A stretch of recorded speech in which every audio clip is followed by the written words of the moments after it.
तो गौ माता है, इसलिए हमने माता कहा कि जहां गई वहां वो। आप देखिए, अभी मैं अगर मार्केट से केमिकल हटा दूं, आपको एक बंजर भूमि दे दूं और आपको सरवाइव करना है, जिंदा रहना है, बिना बिजली के, बिना सरकार के, बिना व्यवस्था के, तो क्या कहाँ से प्रारंभ करेंगे? एज अ चरवाहा कुछ बकरी बैल गाय है, उसका पालन करेंगे तो थोड़ा दूध आएगा, जंगल के बीच में रहेंगे कुछ जंगल से उत्पाद मिल जाएंगे।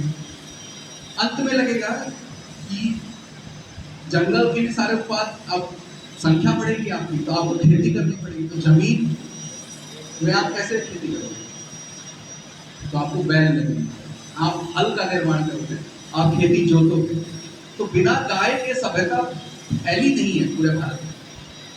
तो गाय जैसे जैसे समाप्त होती है, खाद पे निर्भरता बढ़ती है। और इसको पकड़ा मैंने कैसे? अफ्रीका, देखिए गुलाम बनाने का तरीका अलग अलग। अफ्रीका में इन्होंने कैसे गुलाम बनाया, आपको अजीब लगेगा सुन के। या अमेरिका में 80-80 लाख बाइसन को इन्होंने मारा, जो वहां के सांड और भैंस, अगर हम बोले 80 लाख को कटवा देते थे। क्यों? वो बोलते थे गांव से लोग बाहर नहीं आ रहे, हमारे माइंड्स में काम ही नहीं करते, हमें मजदूर चाहिए। तो शहर को मजदूर नहीं मिलता था क्योंकि गांव समृद्ध है। तो इन्होंने क्या किया कि देखा कि ये जो कैटल है, ये का जो डोमेस्टिक एनिमल है, इसको एक बार सफाया कर दो, ये मजबूर होकर के। तो अफ्रीका में जो कोबाल्ट की फैक्ट्री हुई, तो सभी लोग फिर खेती छोड़ करके मजदूर बन गए माइंस में।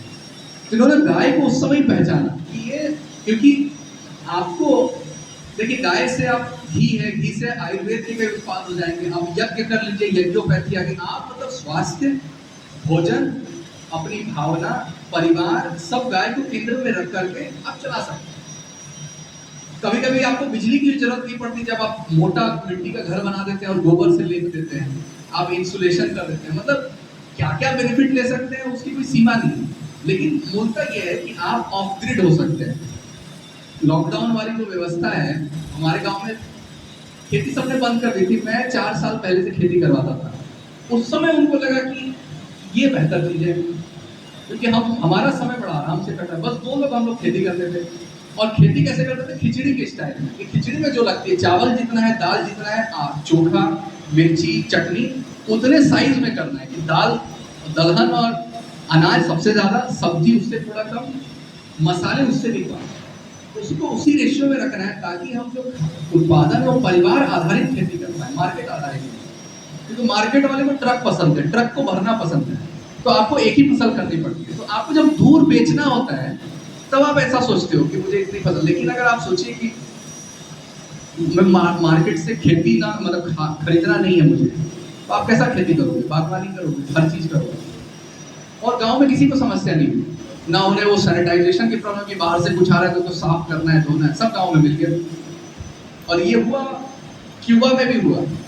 एक मैंने बुक पढ़ी, प्लान सी, कि मान लीजिए सारी व्यवस्थाएं ध्वस्त हो जाएगी तो सर्वाइव कैसे करेंगे? मान लीजिए तेल खत्म हो गया, बिजली चली जाए। अभी ईरान वाले वॉर में हमें लगा कि डीजल और पेट्रोल पे कुछ और जोर पड़ने वाला है, 200 रुपए ना हो जाए या मिलना ही बंद हो जाए। तो मान लीजिए बिजली चली गई, ये चली गई, तो उस समय कैसे जिया जाता है? अगर वो जीना नहीं आता है फिर तो सर्वाइवल ही नहीं है। तो एक देश के साथ ऐसा हुआ, क्यूबा के साथ, और उसको अमेरिका ने किया था, क्योंकि रशिया का मिसाइल, सोवियत का मिसाइल क्यूबा देश में सोवियत ने लगा दिया, और क्यूबा पड़ोसी देश जैसा है अमेरिका का। तो अमेरिका ने जो लगाता है वो सैंक्शन, कि इस कंट्री में कोई पेट्रोल डीजल नहीं जाएगा। ठीक है, देखते हैं ये कंट्री कैसे सर्वाइव करती है। तो क्या हुआ होगा देखिए, वहां से पता चला कि पूरी व्यवस्था कैसे ऑयल कंट्रोल करता है, मतलब कितना हम तेल पे निर्भर है, उसके बिना जीवित नहीं रह पाते। ट्रैक्टर चलना बंद हो गई सबसे पहले। ट्रैक्टर में क्या है? डीजल है, ठीक है। तो ट्रैक्टर में डीजल है तो ट्रैक्टर नहीं चलेगी। तो केवल ट्रैक्टर नहीं चलेगी क्या? बस भी नहीं चलेगी, रेल भी नहीं चलेगी, बाइक भी नहीं चलेगी, ठीक है।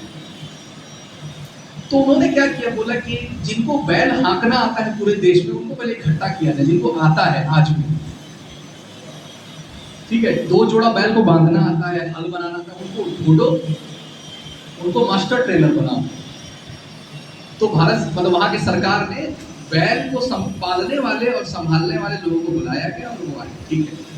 जो प्रोफेसर थे, अब उनकी यूनिवर्सिटी थी 30, मान लीजिए 150 किलोमीटर दूर या 60 किलोमीटर दूर, अब साइकिल से उनको लग रहा है 2 घंटा 2 घंटा 4 घंटा, उनका आने जाने में ही मतलब 12-15 घंटे लग जा रहे हैं, और बच्चे पहुंच नहीं पा रहे हैं, तो विद्यालय नहीं पहुंच पा रहे हैं, शिक्षक जा नहीं पा रहे हैं, तो इन्होंने लोकल पढ़ाना स्टार्ट किया। अब जा ही नहीं पा रहे हैं, अब बिजली नहीं है तो टीवी नहीं चल रहा, तो इंटरटेनमेंट नहीं हो रहा, कुछ देख नहीं पा रहे, साधन नहीं है, तो लोग बैठना प्रारंभ किए, गपशप कहानियां, और वहां पे गिटार चल रहा है या संगीत, लोकल संगीत मंडली, जैसे हम बोलेंगे यहाँ रामलीला मंचन होने लग जाए, ठीक है, आप थिएटर में जाके देखते हैं या बड़ा ग्रैंड भारत मंडपम में दिल्ली जाकर के देखते हैं।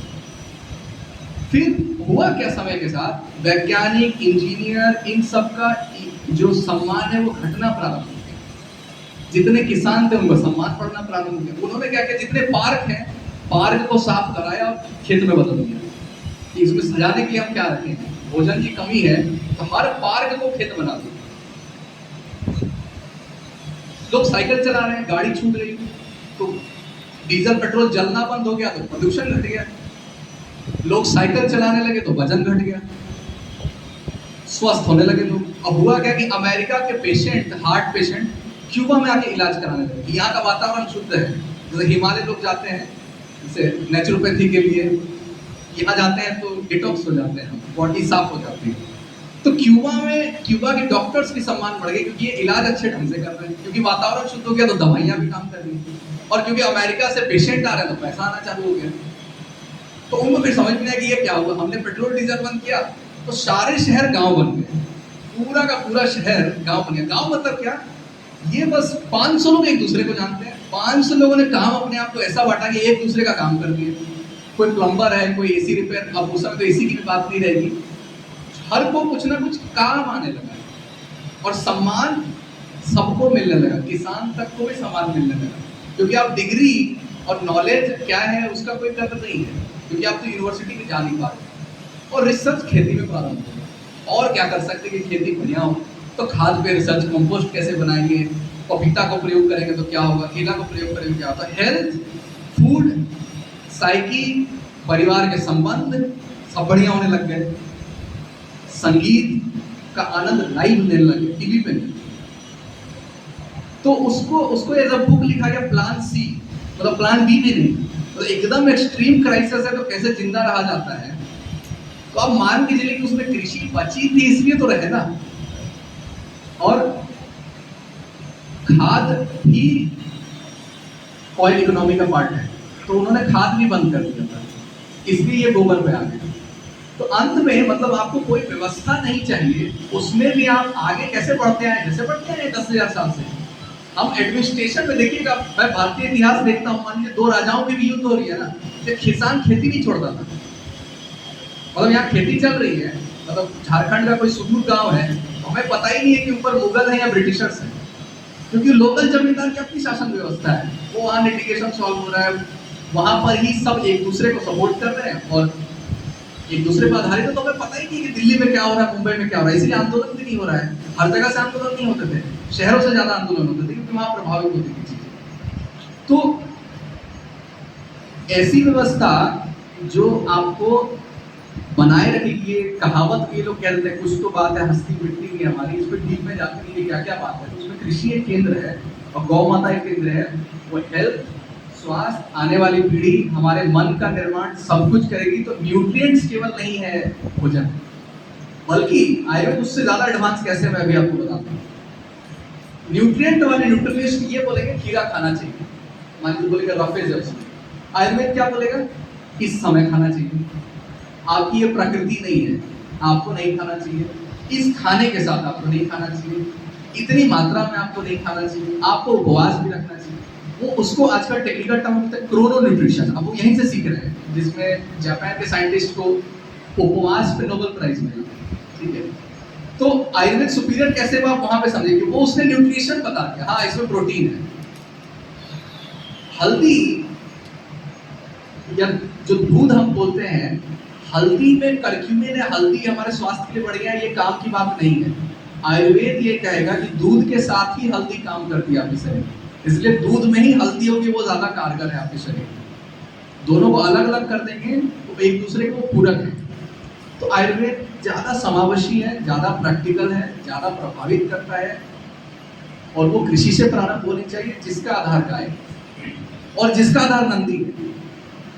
मतलब गायों की बात कीजिए तो इधर फेमिनिज्म है, महिला सशक्तिकरण, वहां हम पुरुष की चर्चा नहीं कर रहे, वहां पर उनके साथ बोलते हैं भेदभाव है, ठीक है। तो नंदीशाला, नंदी जब बनेगी, वही धर्म के चार पैर, देखिए धर्म का जो देखते हैं हम शेंगोल में भी, तो नंदी को बनाया जाता है, उसके चार पैर ही धर्म के चार पैर हैं।